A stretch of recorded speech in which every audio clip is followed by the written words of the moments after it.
Opo po kayo. Itong SDO Manila, maraming surprise. But, I'm really excited and happy today. Palakpakan natin yung ating Vice Mayor Chia Jason. Nung kinakantahan siya kanina ni Patrick, inspired po yan. Traders na, Charot. Sa ating Undersecretary Peter Irving Corbera, DepEd Assistant Secretary NCR Regional Director Joy Sindaya, DepEd NCR Assistant Regional Director Ridal Ridel, Metro Manila LGU officials, partikular na yung aking kasama sa Metro Manila, si Mayor Gerald German, madalas kong kasama yan sa meeting namin sa MMDA. Never absent. Shout out mga batang pateros.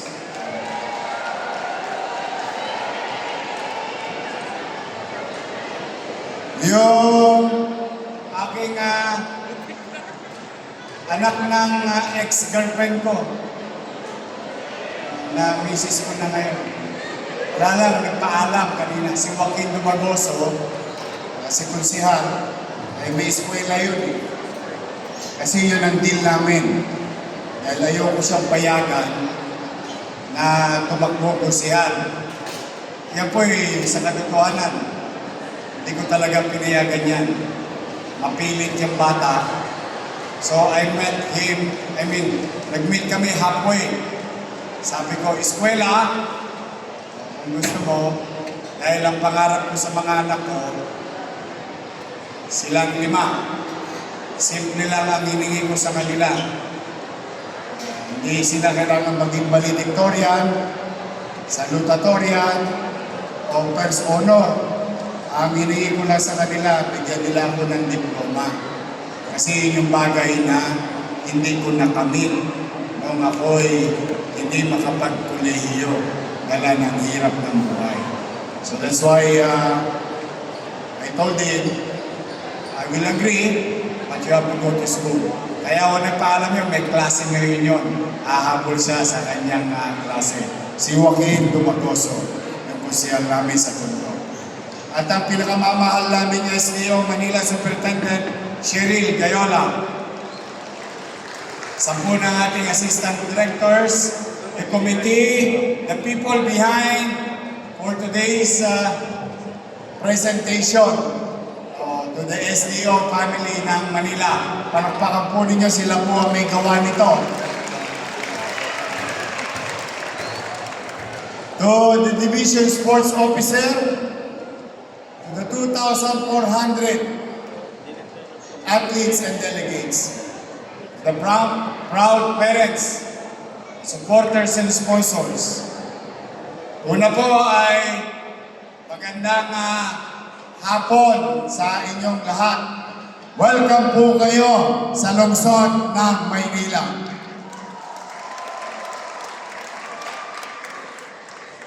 Kami po ay nais ko rin magbigay pugay at pasasalamat sa aming partner sa national government, partikular na sa sports activities of the City of Manila, ang ating Philippine Sports Commission. Palakpakan natin ang PSE. At nandito tayo sa makasaysayang Rizal Coliseum. Sa mga batang naparito na maglalaro, ito pong Rizal ay makasaysaya sapagkat maraming atleta at events, sports events, historical sports event na nangyari dito mismo sa Rizal Coliseum. So to the PSE family, thank you very much. Sa mga atletang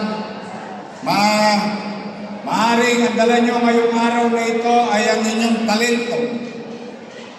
Pero ako'y naniniwala na mas malayo ang mararating ninyo with consistency.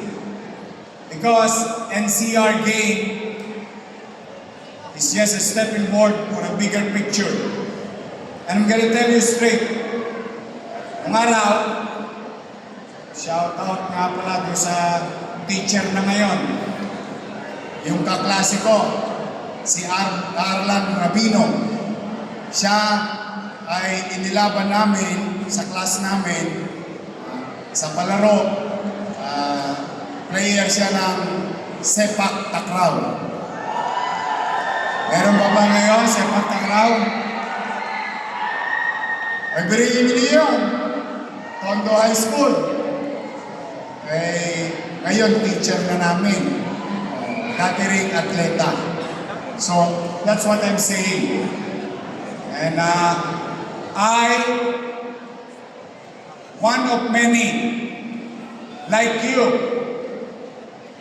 proud, tamo sa ilong, nakataas ang noo, and I can say it anywhere. I'm a product of public education system. Full-blooded. No daycare, tulungan center. Sa mga bata, hindi na inabot yung tulungan center. Rosauro Almario Elementary School. Tapos Tondo High School. Kaya full-blooded product of public education system. Bibihira na kasi ngayon na talagang nasa pamahalaan na produkto ng pampublikong paaralan. That's why I'm very proud of my teacher. Shout out, yung iba nasa langit na. Lalo na, hindi ko makakalimutan na si Mrs. Laseste. Teacher ko nung grade 2. Ikaw, kwento ko lang saglit. Kaming mga bata, kayo mga mag-aral, isa sa ayaw namin mangyaring karanasan sa loob ng paaralan ay ipatawag ang magulang namin. Naku, ang nervyos ko nun. Grabe. Sabi ni Mrs. Laseste, tawagin mo yung magulang mo. Yung nanay ko, sa bandera. Yung tatay ko, sa Pier 8, Estibador. Sa buhay mahirap, hindi pwedeng gambalain ang magulang para lang tawagin sa eskwelahan kasi mawawala ng tsape or mawawala ng kita. The thing is, I am required. So, dumating nanay ko, sabi ko sa nanay ko, pinapatawag ka ng teacher ko. Sabi niya, French word. Masabi may mga bata. Ano naman ginawa mo sa eskwelahan? Hindi ko po alam. True enough, she went. And I saw Mrs. Laseste sa labas ng classroom, sa pintuan, talking to each other. And kabado ako, pauwi na ako. Inahanda ko na yung webpacks ko. Kasi most likely makukulata ka ng nanay mo dahil pinatawag yung teacher. Pagdating sa mga, ikaw, sinabi ko sa iyo, mag-aral ka lang. Tinanan ako ng nanay ko si Chayong. Mag-aral ka lang.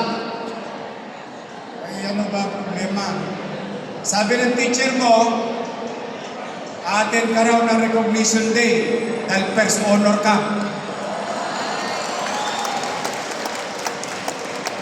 Di ba dapat, di ba ganun dapat tayo? Ba't nagagalit yung nanay ko? Atin na muna recognition day. Kasi ang problema pala, pinabibili siya ng long sleeves para umating. Sasabitan ako ng medalya.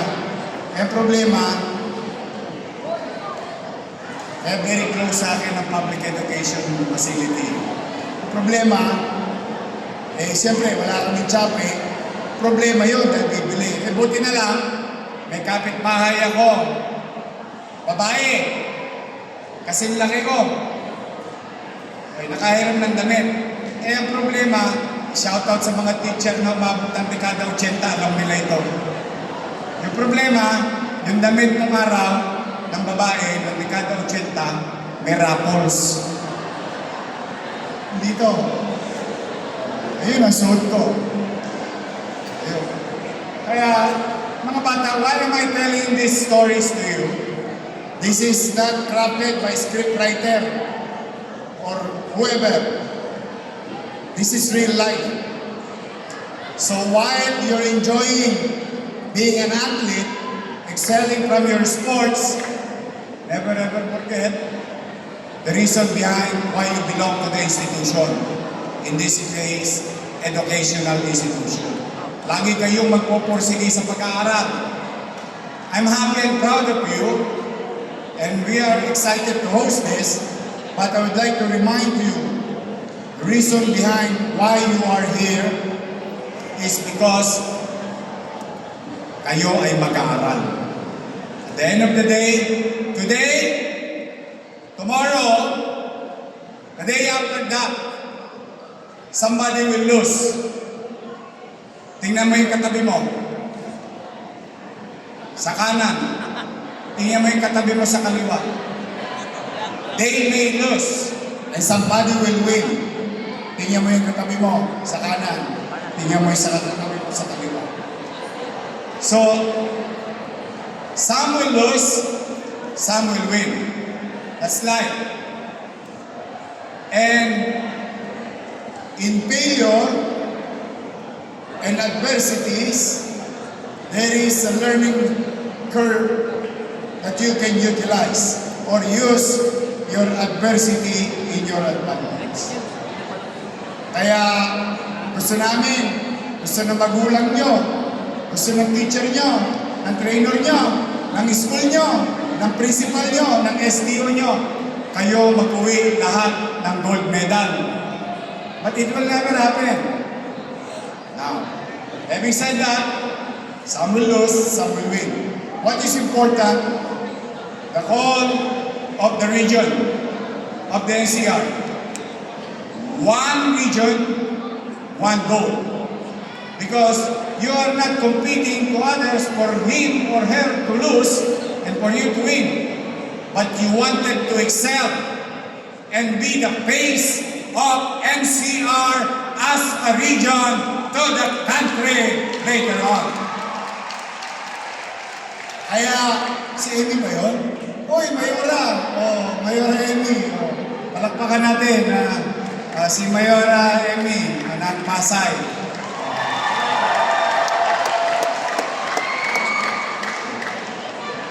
Kaya sa inyo, good luck to our coaches, teachers, pati na rin ng mga parents and guardian. Kayo ang tunay at tahimik na bayani sa likod ng bawat atleta nito. Children, students, athletes, palakpakan natin ang ating mga guro, mga coaches, principals, organizers, and everyone in their respective STO.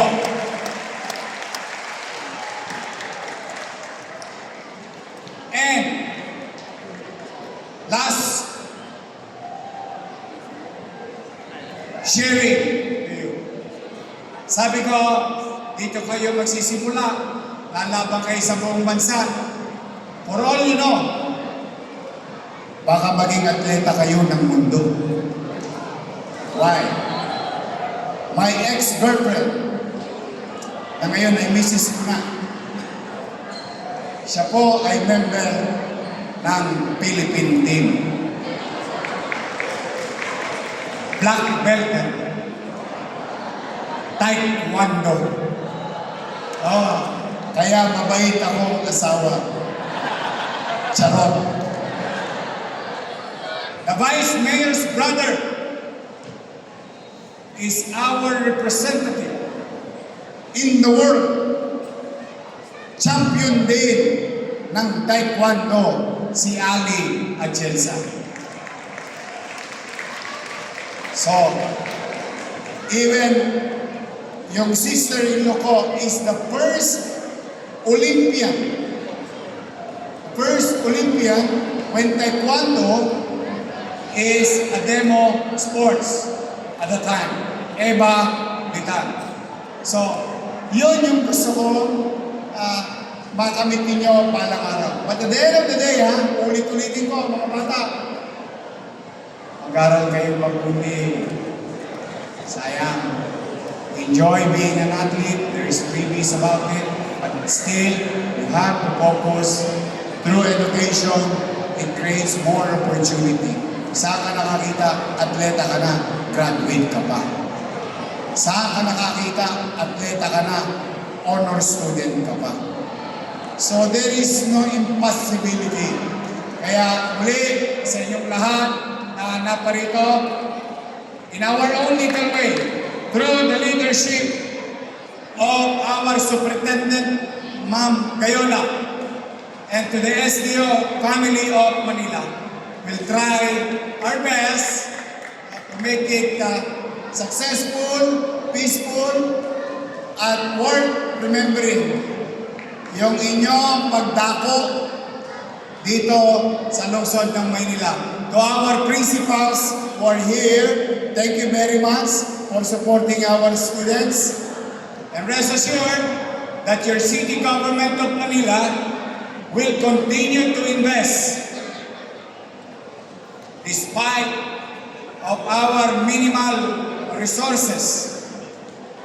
We will continue to pound and concentrate all our effort and our resources to focus on MBN. Kung meron kayo maiuwi sa amin, MBN, Minimum Basic Needs. 4 lang yan para sa akin. Housing, education, healthcare, and jobs. That's why we are here. I'm proud, excited to host your game for this year. So maraming salamat NCR family for trusting SDO Manila to host this meaningful event in the lives of our athlete dito sa NCR. Maraming salamat. Mag-iingat kayo. Congratulations in advance. Pagpalain nawa kayo ng may kapal. Manila! God first. Thank you.